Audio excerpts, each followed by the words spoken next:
Hi, it's Mindless Sanity 602 reporting to you with another video in my 31 days of horror film reviews, which is day 25, day 25th, day 25th, fuck, I'm not pronouncing that right, day 25's review, and it's on a Saturday.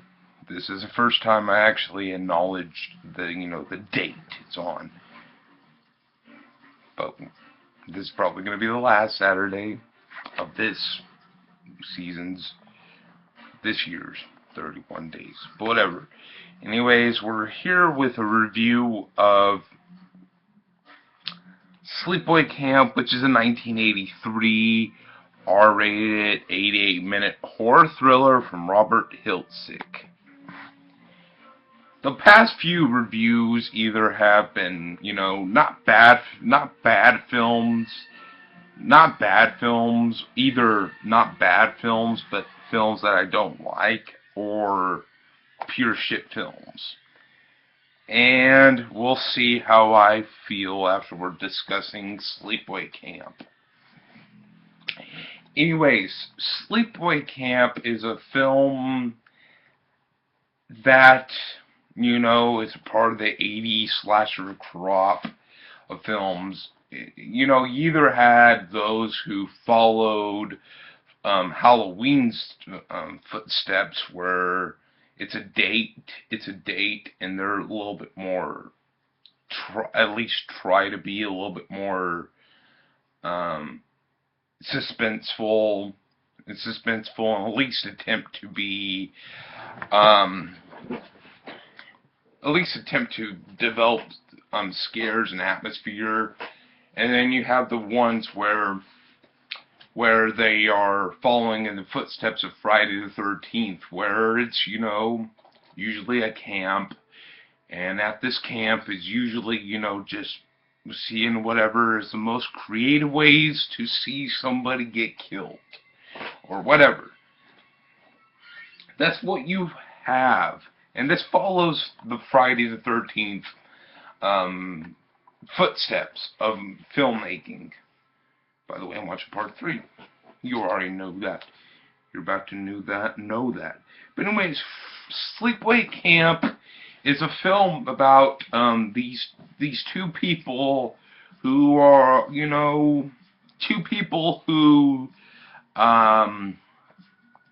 these two kids are messing around, and then you got this pretty shitty driver of this car during a skiing accident, which killed one of them and left the other one to be taken care of by a crazy aunt. And this crazy aunt, who is obnoxious, don't really like this lady. She kind of reminds me of somebody. But anyways, you have that.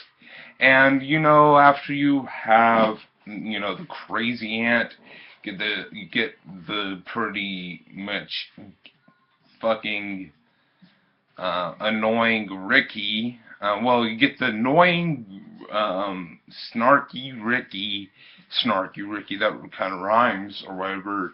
And then you get the shy and reserved Angela, which is cool. After you get those two doing their thing, after you get them doing their thing, they go over to a camp. And it's Camp Arawak, where you have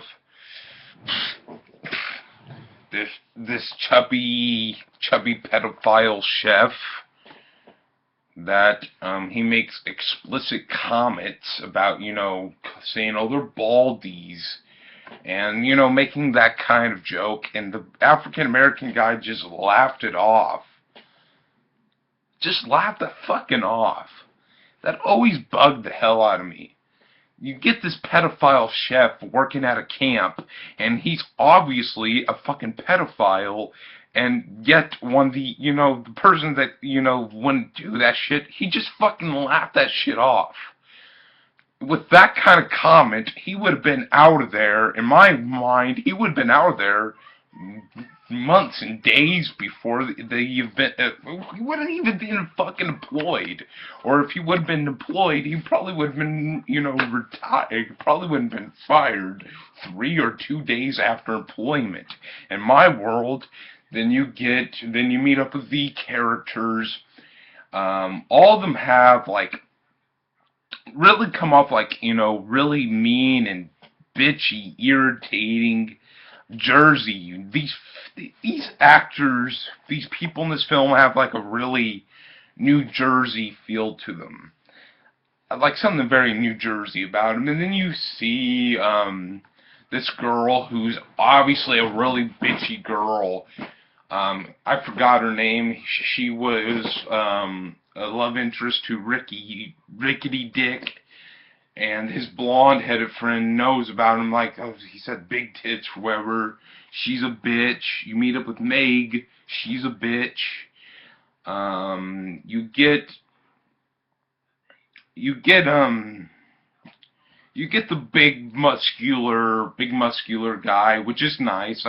I liked his character. His character was actually pretty much a pleasure to watch. He, is kind. He, Angela was one of the bitchy girls came up to him and said, "Oh, Angela's, not eating well or something," and then he helped her and escorted her to get food. Which, after he escorted her to get food, and he left her up to this that horrible pedophile chef, that I would have fired immediately.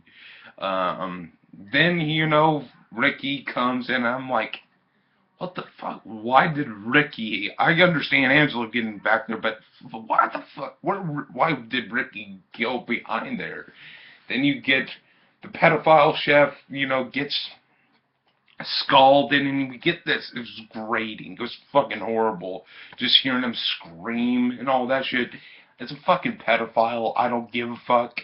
But I don't like that. I just don't want to, have that expression of screaming. It's so fucking annoying. Then after that, you got this douchebaggy guy who's trying to hide shit. Not, instead of being honest, instead of, taking the punches, he, says, "Oh, I don't want people to know about this," and then you get a whole bunch of asshole people, terribly acted asshole people in this film.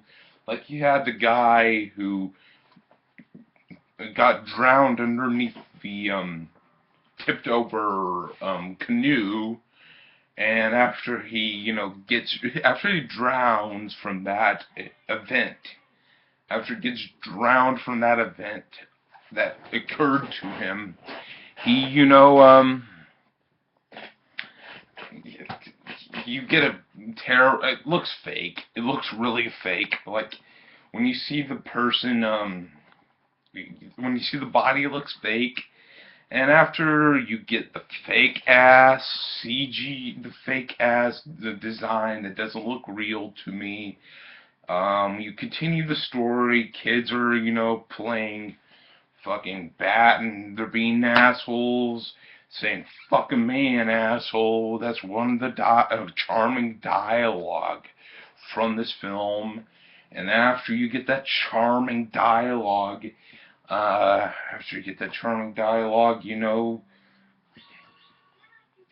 this really fucking pissed me off in this film. This really irritated the hell out of me. This guy took these kids to go camping. They're little fucking kids. And understand that the kids kind of picked on Angela a little bit, but they're fucking little kids. And the fucking kids got killed. And they're fucking bloody as hell. All the little fucking kids got killed. And that always bothers the fucking hell out of me to see in a horror film. I don't like to, I love horror movies, despite my bitching fest of earlier episodes in this month's. I love horror movies. But when a horror movie kills a kid or has any potential harm to a kid, it bothers me. It bothers me.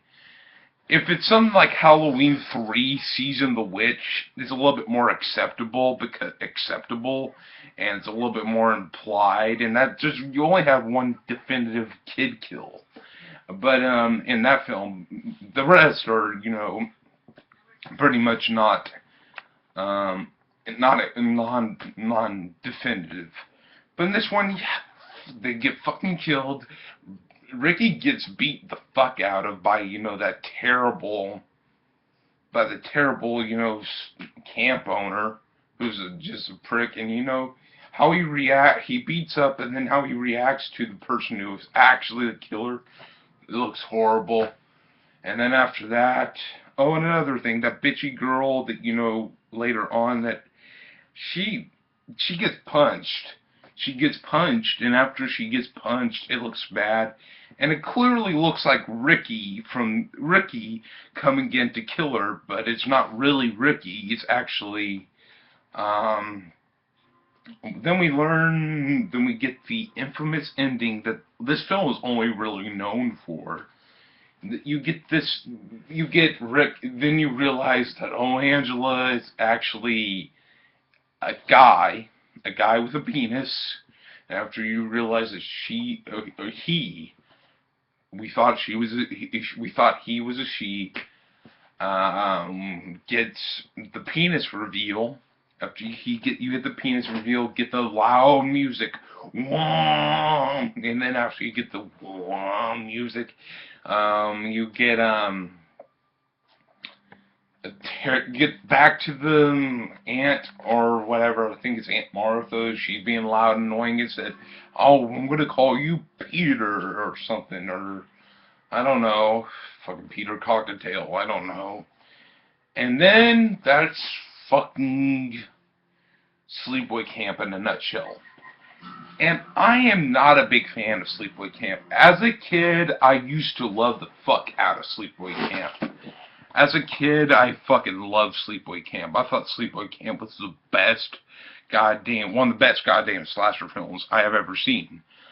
But the more I watch it, it isn't like Halloween Resurrection, where the more I watch it, the more I love it. I love Halloween Resurrection.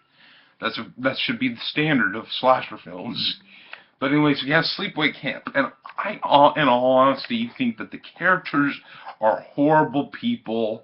There's only like 3 characters out of the whole entire things that are, Angela, just fuck her. There's only actually 2, but the 2 people who discover that Angela is actually a guy. Those 2 are the only ones who are redeemable. Other than that, all the characters, that blonde-headed guy who, screwed off the other girl and, basically being an asshole by cheating, by, doing that thing in front of Angela, when he was having a good thing with Angela. I, in all honesty, fucking hated Sleepaway Camp. I fucking hate Sleepaway Camp. The film, I'll keep the Blu-ray because the Scream Factory Blu-ray, and I'm trying to get every single Scream Factory Blu-ray ever that they put out. But all in all, I'm not really a big fan of Sleepaway Camp. I thought the film, wasn't a very good film. It wasn't entertaining. It wasn't intriguing. It was just, an annoying slasher flick that I honestly am a little bit too matured in my horror film liking to really enjoy. The Blu-ray release, on the other hand, is actually pretty good. You get a good transfer. You get a nice little slipcover there. Then you get, the original artwork, and then you get the disc. There's a shit ton of extras, so if you're a Sleepaway Camp fan, this Blu-ray has you covered. Anyways, Sleepaway Camp does have 4 sequels. I like 2 and 3. I like Sleepaway Camp 2 and 3 because they're fun, they have likable characters, and they're pretty decent. Haven't seen that incomplete, competed film with Sleepaway Camp 4 The Survivor. I really have no interest into it. And Return to Sleepaway Camp was fucking awful. Worse than Sleepaway Camp. So other than that, rate, comment, subscribe, and I'll see you with day 26. Love you guys, and fuck Sleepaway Camp. Hopefully the next review will be a positive thing. Something positive to say. Bye.